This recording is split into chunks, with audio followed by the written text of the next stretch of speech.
The first time I realised my family didn't see my boundaries as real, it happened in a room full of crystal light and polite smiles. I was mid-conversation with my ICU colleague when I saw my mother's hand slide my laptop bag onto the chair beside my sister. No question, no glance at me, like my things belonged to whoever reached them first. Brielle was already connecting cables, already smiling at the tables like this was her stage. I didn't raise my voice. I didn't make a scene. I just watched her fingers hover over my screen and understood something, all at once. My name is Avery Lane, and that was the moment the night started moving without their permission. Before I go on, tell me where you're listening from. If you've ever stayed quiet just to keep the peace in your own family, stay with me. I've been the steady one for as long as I can remember. In our house in West Seattle, steady meant quiet. It meant not asking for much. It meant being grateful for whatever didn't go to Brielle. I remember one Christmas morning about 6 years ago. The tree lights were still on from the night before. The living room smelled like cinnamon candles and burnt coffee. Mum handed Brielle a sleek white box with a red bow. Inside was the newest laptop on the market. "For your business ideas," she said proudly, like she was investing in a startup instead of her daughter. My gift was a folded wool sweater, practical, neutral colour. "You're easy," Mum told me with a smile. "You don't need flashy things." Brielle leaned over and caught sight of the printed ETF breakdown I'd left on the side table. She picked it up, eyebrows raised. "Since when do nurses play the stock market?" she laughed. "You know index funds aren't the same as a real portfolio, right?" Everyone chuckled. I did too. That was my role. The one who didn't take things personally. Back then I told myself it was harmless. Sibling teasing. But teasing doesn't follow you into adulthood. Patterns do. Growing up, Brielle was the risk-taker, the dreamer, the one who got praised for ambition. It sounded like settling. I graduated with my master's in nursing 3 years ago. I invited everyone. Mum showed up, took photos, and hugged me quickly. "That's wonderful, honey," she said. "Brielle's going to be featured on King 5 next month. You two are doing so well." You two. It was never just mine. It was always framed in comparison. The night before that graduation, I overheard Mum in the kitchen. She was on the phone, voice low. "I just don't want her thinking she's entitled," she said. "We have to be careful how things are structured." I stood in the hallway, frozen. I didn't know what structured meant. I just knew I wasn't included in whatever it was. I didn't understand it then, but they were already planning for a future they didn't intend to include me in. The real shift happened when Grandma moved into hospice. The hallway lights were dim. The air smelled like disinfectant and lavender hand lotion. I'd stop by after my night shifts, scrubs wrinkled, eyes burning from lack of sleep. Sometimes I'd just sit and read to her. Sometimes I'd hold her hand while she slept. Kay Stinson, one of the hospice nurses, used to smile when she saw me. "You again?" she'd say gently. "Me again." Mum came a few times. She brought flowers, took pictures. Brielle said she was swamped with clients. She FaceTimed once, for 3 minutes. Grandma never complained. But she watched. One afternoon, when it was just the two of us and the late sunlight was cutting through the blinds, she squeezed my hand and said, "People show you who they are when there's nothing to gain." I thought she meant patience. I didn't know she meant proof. That was the day I learned love in my family had conditions. Years later, those conditions would have a price tag. The last 6 months of Grandma's life were quiet. Not dramatic, just slow. The kind of slowness that makes people uncomfortable. Her room at Cascade Hospice faced a small courtyard with 2 maple trees. In the fall, the leaves turned gold and stuck to the wet pavement. I remember watching them through the window while she slept, the steady hum of the oxygen machine filling the room. I kept a folding chair by her bed. I'd bring coffee from the corner shop and read whatever book she had half finished.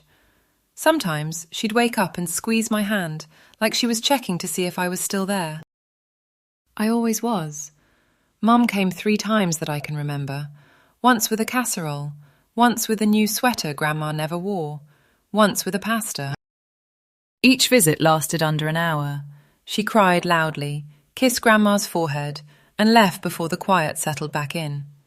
Brielle didn't come. She texted me instead. "Tell her I love her. I'm slammed this week." There was always a week. Kay Stinson kept a small clipboard near the nurse's station. She'd initial visits, routine documentation, nothing dramatic. Just dates, times, names. One afternoon, when Grandma was more alert than usual, she asked me to close the door. "Did your mother come by yesterday?" she asked. "No," I said gently. She nodded, not surprised, just taking inventory. Then she looked at me in a way she hadn't before. Clear, focused. "I'm going to make sure you're not cornered," she said. I didn't understand what she meant. I told her she didn't need to worry about me. I was fine. I always said that. She smiled, that soft, knowing smile. "Avery," she said, "being fine and being protected are 2 different things." A week later, she asked me to drive her to a lawyer's office. I assumed it was routine estate paperwork. I sat in the waiting room flipping through an old magazine while she met with someone inside. When she came out, she looked lighter, resolved. "Did you change something?" I asked. "I clarified something," she replied. I didn't push. That was another habit I'd perfected over the years. Don't push. Don't pry. Don't make it about you. After she passed, the house felt different, emptier, not just because she was gone, but because something invisible had shifted. At the funeral reception, Brielle stood near the front, greeting people like it was a networking event. Mum talked about legacy and tradition and how important family was. I stood by the coffee urn and listened. "You were always her favourite," one distant cousin whispered to me. I shook my head. "No," I said quietly. "I was just the one who showed up." A few weeks later, I got a call from a man named Caleb Monroe. "Your grandmother asked me to reach out," he said. "There are documents that require your signature and your discretion." That was the first time anyone had asked me for both. He didn't tell me details over the phone. Just that there were terms. Specific ones. When I hung up, I felt something I hadn't felt in a long time. Not excitement, not greed. Just wait. I didn't know it then, but whatever Grandma had clarified in that office was never about money. It was about control. And one day, that control was going to collide with the family that had always assumed I didn't have any. By the time Brielle finished connecting her iPad to the screen in the Fairmont dining room, my birthday dinner no longer felt like mine. The chandeliers were low and warm. Silverware clinked softly against china. There was a faint scent of lemon from the polished tables. It should have felt elegant. Instead, it felt staged. "Everyone, just a few quick slides," Brielle said, already standing near the display. "I promise I'll be fast." Mom clapped her hands lightly. "This is exciting. We have such important people here tonight." Such important people. Dr. Naomi Reyes, who had pulled 3 12-hour shifts with me that week, stood beside me with her arms folded. She didn't say anything yet. She didn't need to. Brielle's logo filled the screen. Sullivan Creative Strategies. Clean font. Bold colour palette. She moved through her pitch like she'd rehearsed it in the mirror. When she mentioned a pending 7-figure contract, her eyes flicked toward Elliot Park at the corner table. Casual, calculated. Then Mom did what she always does. "You know," she said to the group nearest her, loud enough to carry, "Avery's always been the steady one. Nursing is such a stable career. Someone has to do it." Someone has to do it. There it was. That soft dismissal wrapped in praise. A few of my colleagues shifted in their chairs. Naomi's jaw tightened. I kept my posture straight. ICU calm. "Don't react unless there's a real emergency." Brielle clicked to the next slide. "And we're expanding into healthcare marketing soon. Actually, Avery, maybe you could help with data entry or clinical insights. It would be a good experience. There was laughter. Light. Polite. I looked at her. Experience? I asked. She smiled like she was being generous. Exposure to executive strategy. It's different from hospital life. Mum leaned in. It could help you grow, sweetheart.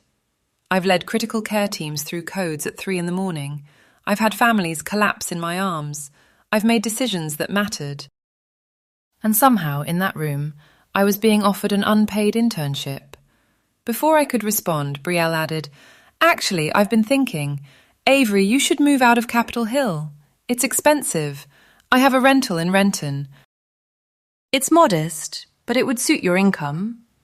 My income is fine, I said evenly. Mom sighed. Pride has always been your weakness. Naomi stepped forward then, calm, professional. For what it's worth, she said, Avery was recommended for Chief Nursing Officer last month. Mum blinked. She was what? Brielle laughed, not kindly. Chief what? That's administrative, right? What does that pay? Enough, Naomi replied. I felt the room tilt slightly, not because of embarrassment, because I realised something. They weren't curious about my life. They were committed to their version of it. Brielle turned back to her iPad. Actually, I need to pull up something from my cloud. Avery, can I borrow your laptop? Mine's downstairs. Before I could answer, Mum had already retrieved my bag. Don't be difficult, she whispered as she handed it over. It's family. Family. That word has always been used like a passcode in my house. Brielle opened my laptop without asking for the password. She knows it. She's always known it. My phone buzzed in my hand at the exact same time. Vanguard. Monthly portfolio summary. I silenced it. But I saw her eyes shift as she clicked near my inbox. There's a moment, in an ICU, when you can feel a situation turn before alarms start sounding. That's what this felt like. Brielle's fingers hovered over my trackpad for half a second too long. She wasn't looking at her slides anymore. She was looking at my screen. I saw it in her posture first, the subtle freeze, the intake of breath she tried to swallow. Then she clicked. The email opened wider than she meant it to. Subject line. Clean, simple. Portfolio summary. $8,234,567. For a brief second, only she could see it. Her face was drained of colour, then flushed red. This can't be right, she muttered. What? Mum asked, stepping closer. Brielle turned the laptop toward her like she was unveiling a crime scene. Avery has $8 million. She didn't whisper it. She announced it. The room went still in a way that feels unnatural in a restaurant. Even the servers paused. Mum grabbed the laptop, squinted at the screen, then looked at me like I had betrayed her personally. You've been sitting on this, she said. I kept my hands folded in front of me. My heart was steady, slower than it should have been. I never said I was broke, I replied. You let us think you were struggling, Brielle snapped. I let you assume. That didn't help. Brielle closed the laptop halfway, then reopened it like she needed confirmation the number was still there. Where did this come from? She demanded. Nurses don't make this. No, I said calmly. They don't. The implication hung in the air, and then she said the line that changed everything. You manipulated some dying patient, didn't you? That's it. You got them to sign something. The temperature in the room dropped 10 degrees. Naomi stepped forward immediately. Be very careful with that accusation. But Brielle wasn't thinking about caution. She was thinking about control. Mum recovered first. Well, she said slowly, regaining her social tone, whatever the source, we're family, and family shares. There it was. Not curiosity. Not concerned. Claim. You owe us, Brielle said flatly. You don't just hide $8 million from your own blood. I looked at her. Owe you for what? For everything. she shot back. You think you deserve the same as me? For what? That line landed harder than the accusation, because it wasn't about money, it was about hierarchy. Mum reached into her purse and pulled out a folded piece of hotel stationery. Let's just put something in writing, she said quickly. A simple agreement. You'll contribute to the family. 30% feels fair. 30%. In a private dining room. On my birthday. Someone at the back of the room was holding up their phone. Recording. I noticed Elliot Park watching Brielle very carefully. Not impressed. Not amused. Assessing. My phone buzzed again. Quinn Sato. Reminder. Restriction period ends tonight. Restriction period. 10 years. I stood up slowly. Give me a minute, I said. I stepped into the hallway outside the dining room. The carpet muted my footsteps. The sound of conversation leaked faintly through the door. I pulled out my phone and dialed. Caleb, I said when he answered, bring the documents, all of them. To the Fairmont. Now. There was no hesitation in his voice. I'll be there in 20 minutes. When I walked back into that room, they were still arguing over percentages. They thought I was negotiating. I wasn't. Caleb Monroe walked into the private dining room exactly 22 minutes later. He didn't rush, didn't apologize. He carried a dark leather briefcase and the kind of expression that doesn't change in a courtroom. The room quieted without anyone asking it to. He placed the briefcase on the end of the table and looked around once, calmly. I understand there have been demands made regarding Ms. Lane's assets, he said. Before we proceed, I need clarity. Who, in this room, requested a portion of her inheritance? Brielle didn't hesitate. She lifted her hand. Mom did too. Several phones were still recording. Caleb nodded once, like he had just confirmed attendance. He opened the case and removed a thick document with tabs. This, he said evenly, is the last will and trust of Grace Eleanor Mitchell. Executed June 2015. Witnessed and notarized under Washington state law. Mom inhaled sharply. Caleb continued. The principal estate at the time of execution was valued at approximately $2.9 million. Brielle blinked. 2.9?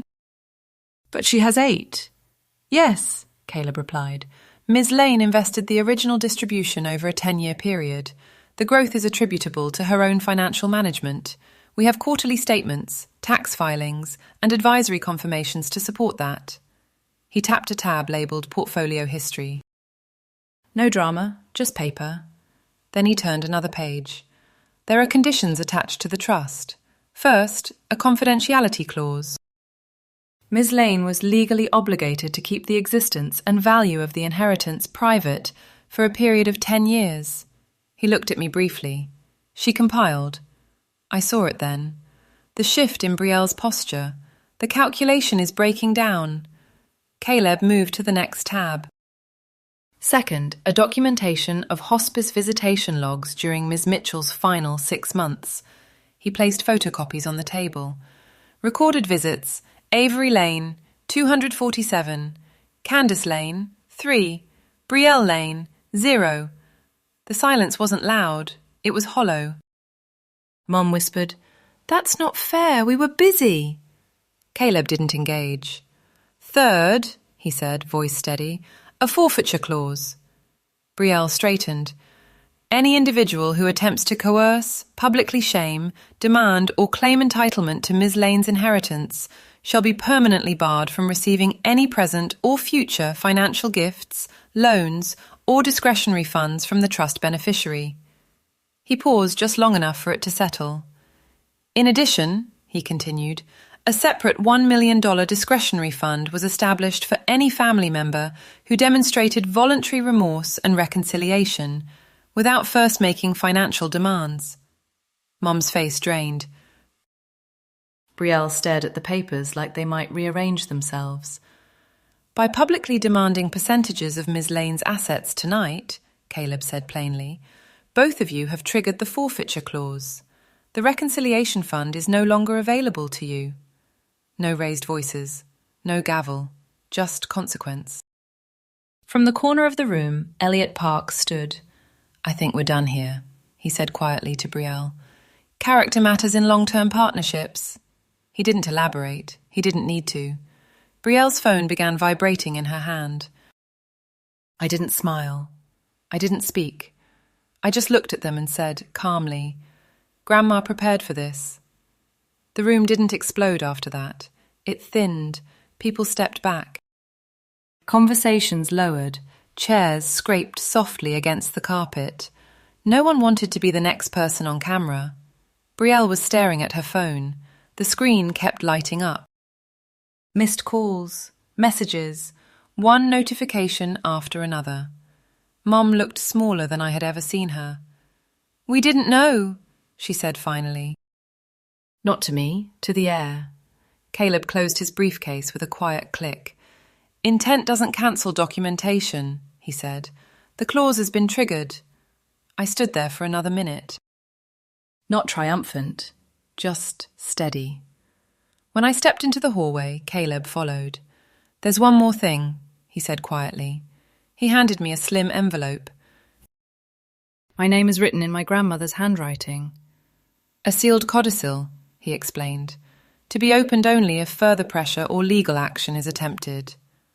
I didn't open it. I didn't need to. Through the dining room doors, I could see Brielle pacing now. Voice tight, trying to explain something to someone on the other end of a call. Elliot Park had already left. I leaned against the cool wall of the hallway and let myself breathe once. They thought tonight was about money. It wasn't. It was about whether I would keep protecting people who never protected me. They believed they had cornered me in public. All they really did was show me I don't owe them quiet anymore. I slid the envelope into my purse and walked back into the room, calm as ever. If they decide to come for me again, I won't be improvising. Neither was my grandmother. The morning after my birthday, I woke up before my alarm. No champagne headache, no dramatic fallout. Just a stiff neck and the kind of exhaustion that settles into your bones. I sat at my kitchen table in Capitol Hill with a mug of coffee that went cold before I touched it. The city outside was quiet. Early buses, distant traffic. Ordinary life moving forward like nothing had happened. Winning doesn't feel the way people think it does. It feels like relief mixed with grief. 3 days later, I went back to Cascade Hospice, not because I needed proof, because I needed stillness. The hallway smelled the same, soft disinfectant, faint floral air freshener. Kay Stinson was at the nurses' station. She looked up and gave me a long, knowing nod. "She planned ahead," Kay said gently. "She always did," I replied. Kay reached into a small drawer and handed me something wrapped in tissue paper. "A note she asked me to give you if things ever got complicated," she said.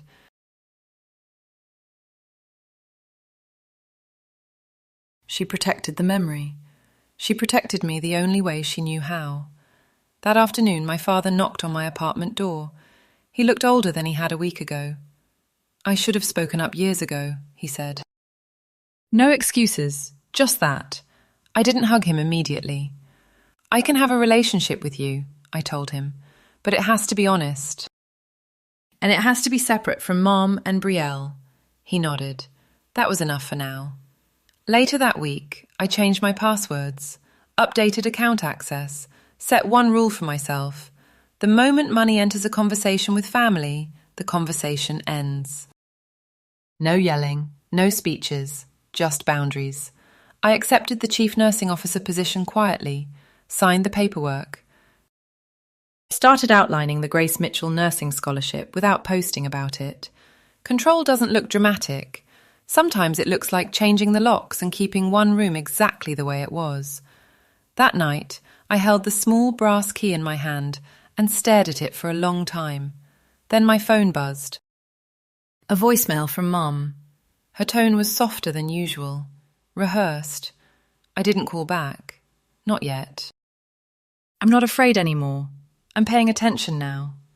If you've ever been the quiet one in your family, the one who stayed, the one who showed up, you know this wasn't really about money. It was about respect. If this story feels familiar, subscribe and stay with me. Share it with someone who's been told to be grateful for less. And tell me in the comments, what would you have done in that room? I read every one.